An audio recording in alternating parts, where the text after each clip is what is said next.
that she wasn't better off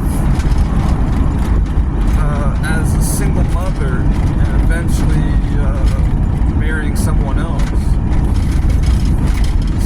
You know, I was pretty young. I was only 23 years old. Not that that's an excuse or has anything to do with it. Although maturity does make a difference. But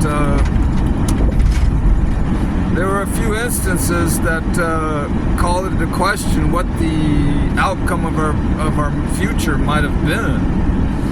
Could have been disastrous or could have been beneficial. You know, I kind of leaned towards it could have gone either way if I stayed in the marriage, because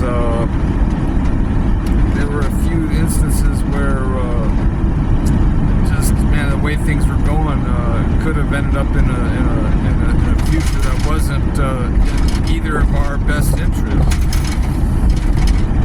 So maybe it was for the better that we parted, we separated, we divorced, because we certainly didn't meet in the right conditions, in the optimum conditions. You know, things were kind of just, it was almost like it was under obligation because we had a child together. So, and that was even questionable whether the child was even mine genetically, because we had to do a paternity test to prove if he was my child.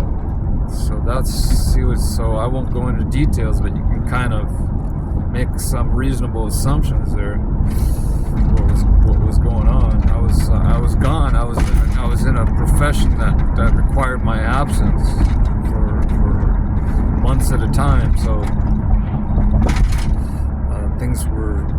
I was hearing rumors that things were going on behind the scenes that I wasn't aware of, and you know, whether it was all true or partially true, I don't know. But kind of came to a crossroads where I had to make a decision to either continue on with the marriage or break it off.